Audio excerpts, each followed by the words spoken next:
ಅನುದಿನ ಅನುಕ್ಷಣ ಮನೆಯಲ್ಲೂ ಕಲಿಯೋಣ ಕಲಿಕೆಯ ಹೊಸ ಹಾದಿಯಲಿ ಜೊತೆಗೂಡಿ ಹೆಜ್ಜೆಯ ಹಾಕೋಣ ಸಂತಸದಿ ಕಲಿಯೋಣ ನಮ್ಮ ಹೆಮ್ಮೆಯ ಈ ಕ್ಲಾಸಿನಲ್ಲಿ. Yes sir. Yes teacher. Present ma'am. नमस्कार विद्यार्थी मित्रांनो, कसे आहात सगळे? मजेत ना? हो हो, मीही खूप मजेत आहे. खरं तर आता आपली ओळख झालेलीच आहे, पण तरीसुद्धा मी पुन्हा एकदा माझी ओळख करून देते. मी श्रीमती S.G. पाटील. माझी शाळा आहे सरकारी उच्च प्राथमिक मराठी शाळा झाडनावगे, तालुका खानापूर, जिल्हा बेळगावी. आज मी इथे इयत्ता 6वीच्या विद्यार्थ्यांना गणित हा विषय शिकविण्यासाठी आणि गणित भाग 2 म्हणजेच सत्र दुसरे मधील प्रकरण 7वे अपूर्णांक किंवा ज्याला इंग्रजीमध्ये आपण फ्रॅक्शन्स असे म्हणतो ते शिकविण्यासाठी इथे उपस्थित आहे. मुलांनो, खरं तर मागच्या 2 पाठामध्ये आपण अपूर्णांकाबद्दल बरीचशी माहिती घेतलेली आहे, होय ना? बरोबर? आठवतं सगळ्यांना? बरं.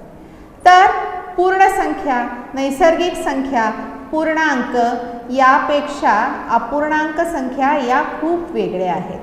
मात्र वेगळ्या असल्या तरी त्याचं दैनंदिन जीवनातलं जे काही महत्त्व आहे ते अनन्यसाधारण आहे. बरोबर ना? आपण हे पाहिलेलं पण आहे. तर या पाठामध्ये आपण अनेक संकल्पनांचा अभ्यास केलेला आहे. आठवतंय की नाही? बरोबर. काय काय पाहिलं आपण? बघा बरं, आज थोडीशी आधी उजळणी करूयात आपण. चालेल ना? तयार आहात सगळे? ओके. अपूर्णांक म्हणजे काय हे पाहिलं, त्यानंतर त्याचं स्वरूप आपण पाहिलं, त्यानंतर अपूर्णांक दर्शवायचे कसे आणि ते वाचायचे कसे हेही आपण पाहिलं, होय ना? बरं.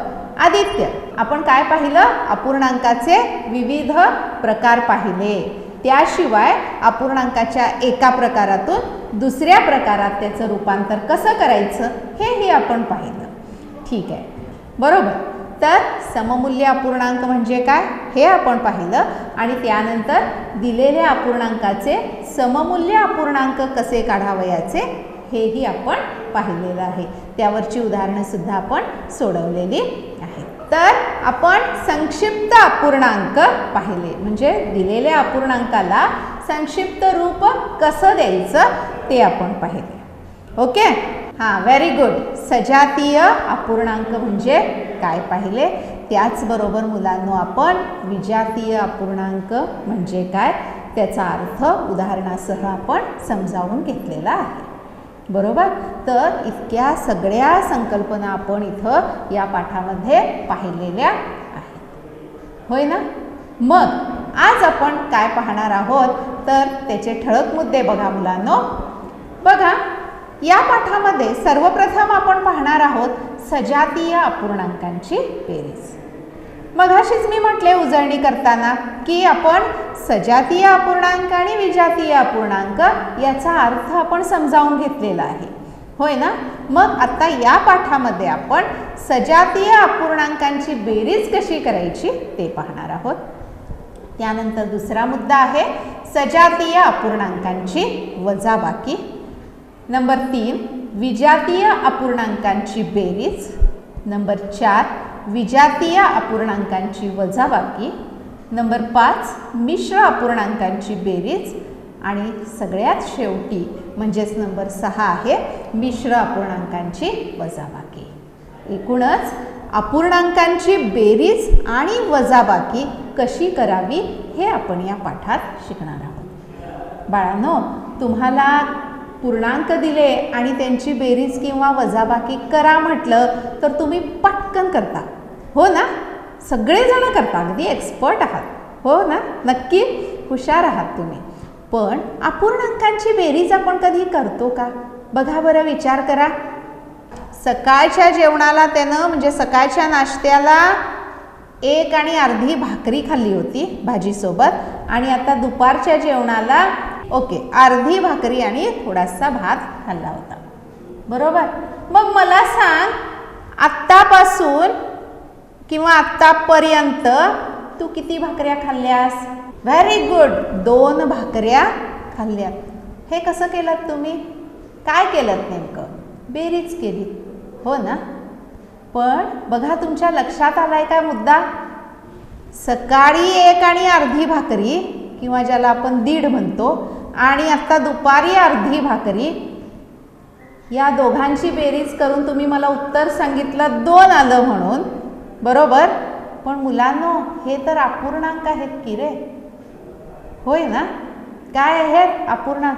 अरे तुम्ही अपूर्णांकाची बेरीज केलीत चक्क, आणि तीही तोंडी. बघा, तुम्हाला अपूर्णांकाची बेरीज येते मुलांनो. दैनंदिन जीवनात आपण हे अपूर्णांक बऱ्याच ठिकाणी वापरत असतो, फक्त आपलं लक्ष नसतं, हो ना? पण ही बेरीज किंवा वजाबाकी प्रत्येक वेळी आपल्याला तोंडीच करता येईल हे मात्र सांगता येणार नाही.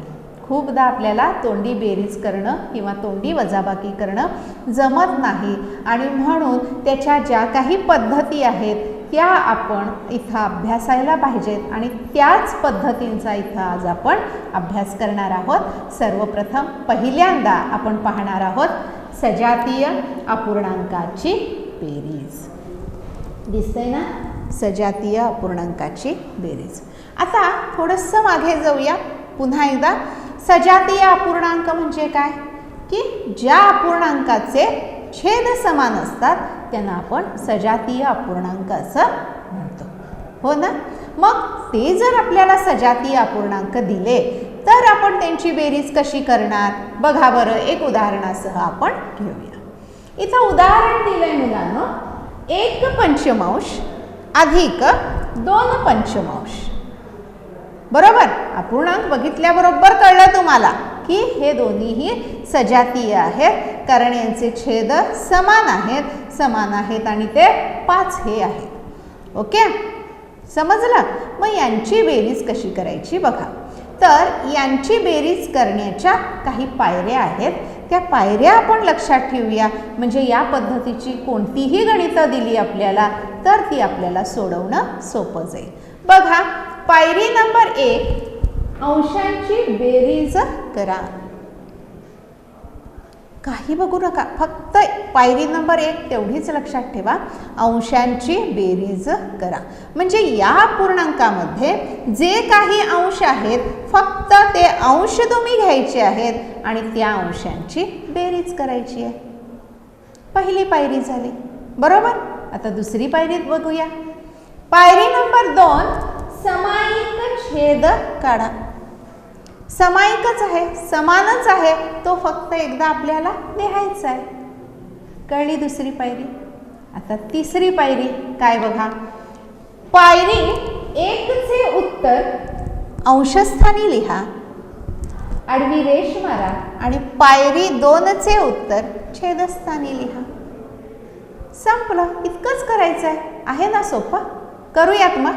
बघा बरं, आता त्यानुसार आपण जायचं आहे, तर मग उकल पहिली पायरी करूया. पायरी नंबर 1, इथं आपण अंशांची बेरीज केलेली आहे. आपले अंश आहेत 1 आणि 2, म्हणून 1 अधिक 2 बरोबर 3. झाली पहिली पायरी. आता दुसरी पायरी बघा.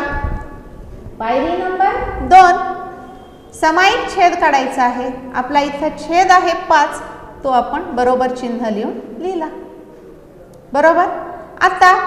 आता महत्त्वाची पायरी की अपूर्णांक असा लिहा. असा म्हणजे कसा हो? पायरी नंबर 1 चे उत्तर पहिल्यांदा लिहा आणि खाली पायरी नंबर 2 चे उत्तर लिहा. बघा बरं, असंच येतं ना?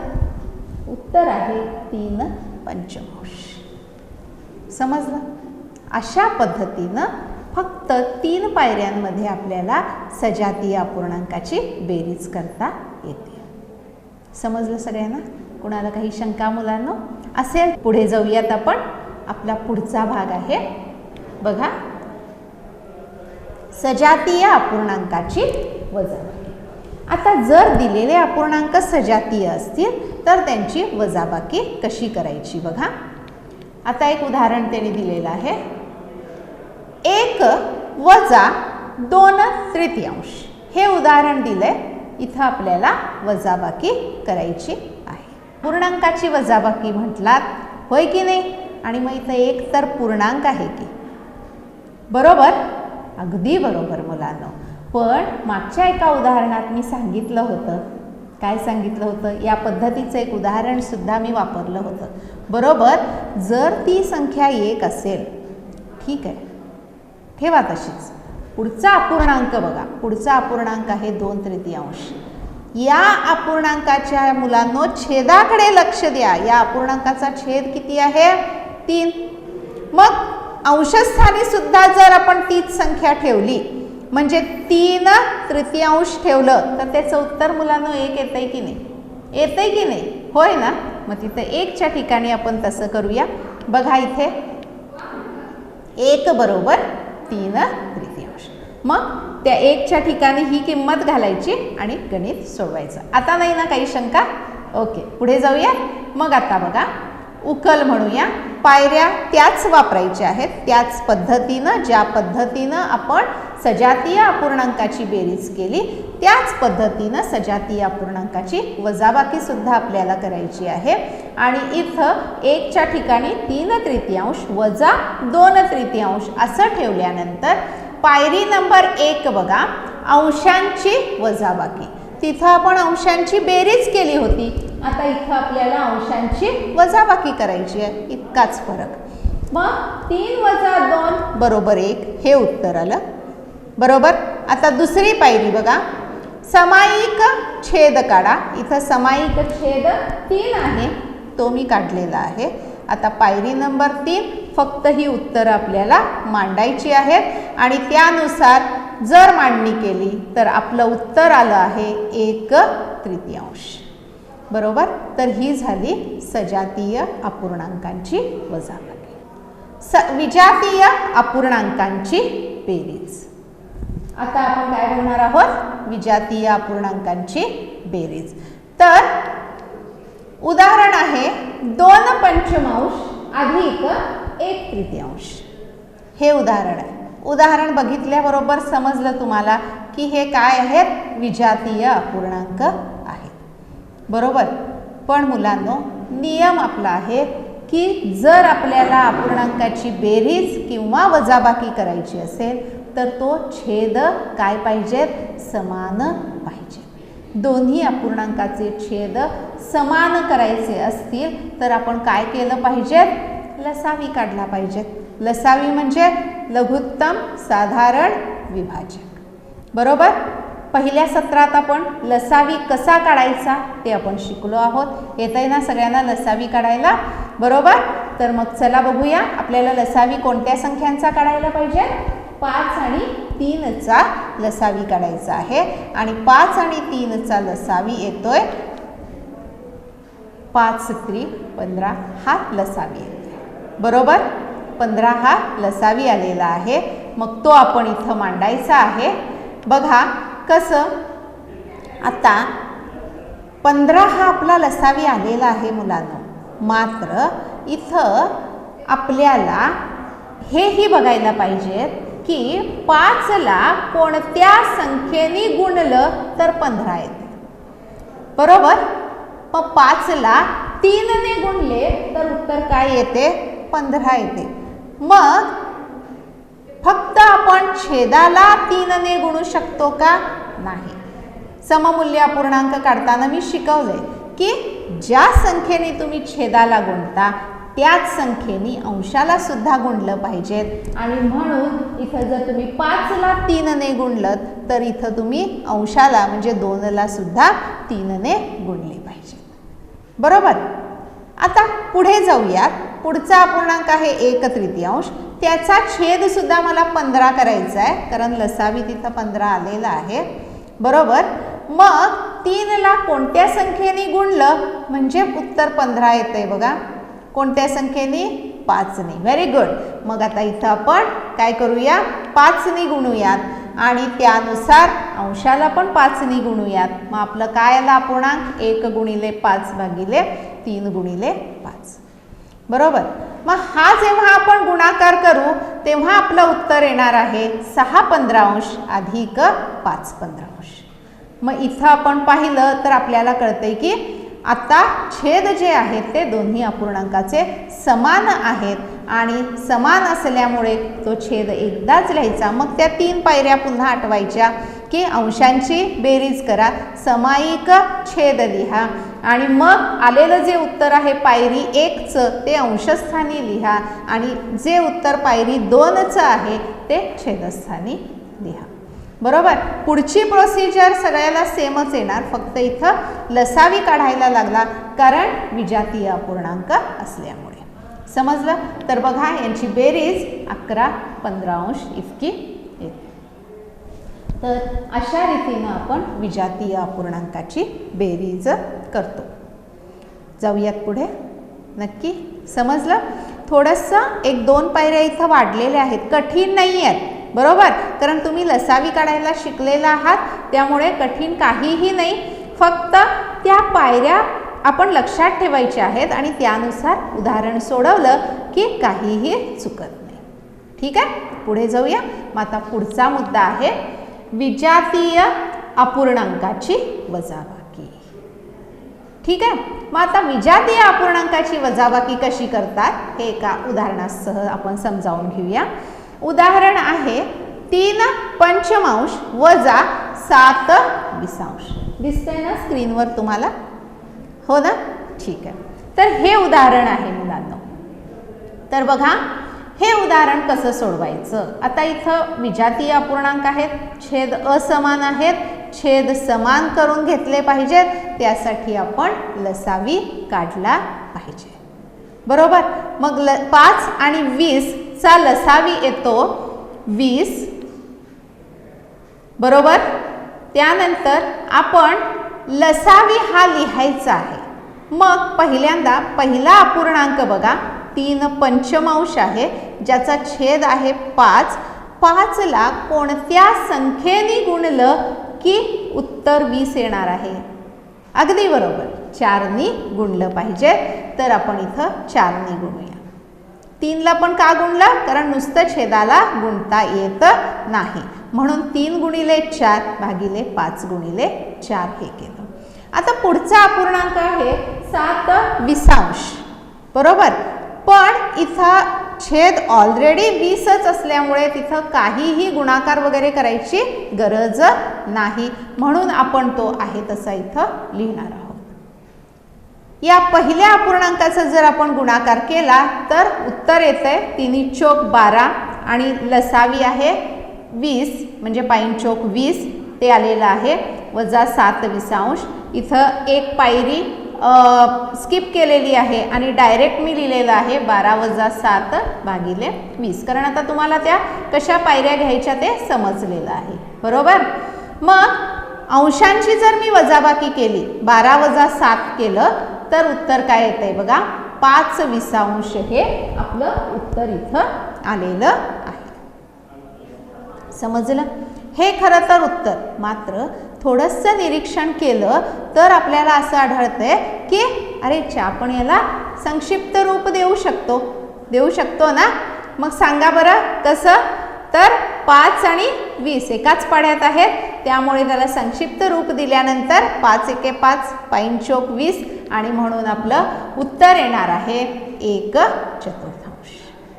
बरोबर. 5/20 हे काही चुकीचं नाही आहे मुलांनो, मात्र जेव्हा तुम्ही 1/4 हे उत्तर करता तेव्हा ते अगदी परफेक्ट 100% बरोबर. ठीक आहे, समजली विजातीय अपूर्णांकाची वजाबाकी? सगळ्यांना समजली? ओके. तर बघा लिहून घेताय ना तुम्ही? हां, तुम्ही टप्प्याटप्प्यानं ते आपल्या वहीत नोट करतच जायचं आहे. ठीक आहे, ओके. मग आता पुढे जाऊयात मुलांनो. मिश्र अपूर्णांकाची बेरीज. मिश्र अपूर्णांकाची बेरीज कशी करायची हे आता आपण पाहणार आहोत. एक उदाहरण घ्या. बघा इथं उदाहरण तुम्हाला स्क्रीनवर दिसतंय, वाचा बरं. येस, अगदी बरोबर. 2.4/5 अधिक 3.5/6 हे मिश्र अपूर्णांक आहेत. बरोबर, कारण याच्यामध्ये एक पूर्णांक पण आहे आणि एक अपूर्णांक पण आहे. मग असं असताना कसं करायचं बघा बरं. उकल म्हणूया आपण आणि गणिताला सुरुवात करूया.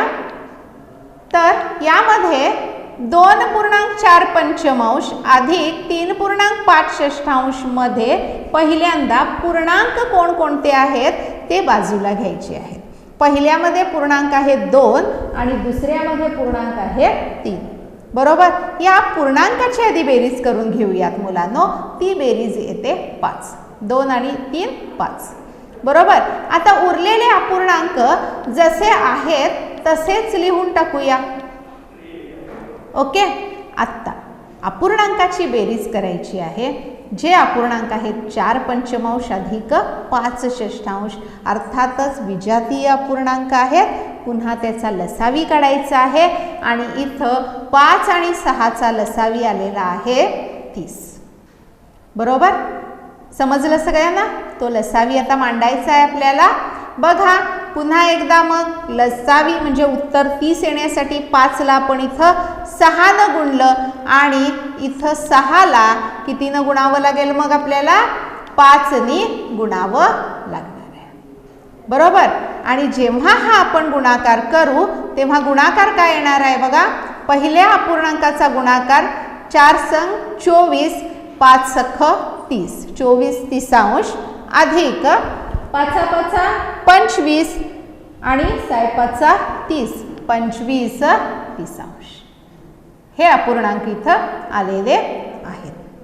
बरोबर. मग अर्थातच आता छेद समान झालेला आहे. अंशांची बेरीज करायची आहे आणि ती बेरीज येते 49 30. पण 49 30 हा तर विषम अपूर्णांक आहे आणि विषम अपूर्णांकाचं आपण पुन्हा मिश्रमध्ये रूपांतर करू शकतो आणि त्यानुसार ते रूपांतर केल्यानंतर उत्तर येतंय 1.19 30. बरोबर. हा एक पूर्णांक आपल्याला मिळाला. आपला आणखीन एक पूर्णांक आहे. विसरलाच नाही ना. बरोबर. कुठे आहे तो पूर्णांक. तिथं लिहिलाय बघा वरती 5. तो एक पूर्णांक आहे आणि आत्ताचा मिळालेला 1. या पूर्णांकाची बेरीज करूया 5 अधिक 1 आणि मग उत्तर जे मिळणार आहे ते बघा काय मिळणार आहे आपल्याला. तर 6.19 30. यानंतर आता आपण बघणार आहोत की मिश्र अपूर्णांकाची वजाबाकी कशी करायची.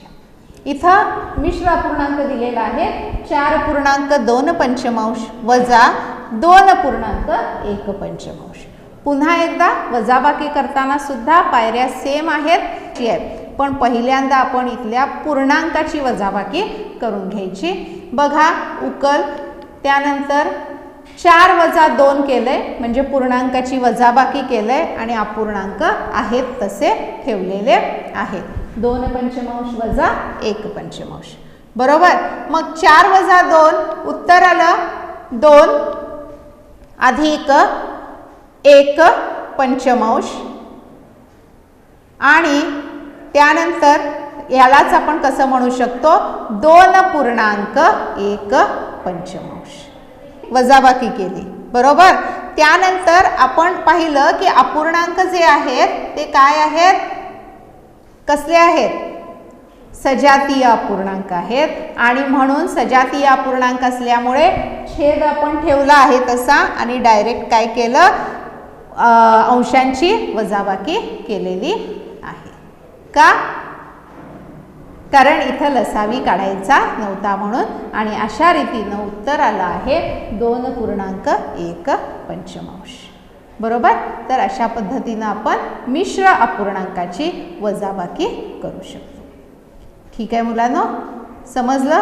तर बघा आपण आत्तापर्यंत काय काय बघितलं होतं. सजातीय अपूर्णांकाची बेरीज आणि वजाबाकी बघितली.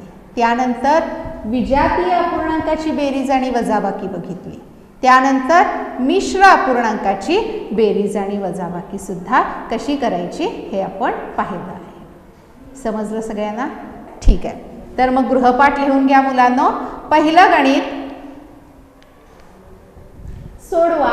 नंबर 1 1/4 अधिक 0/4.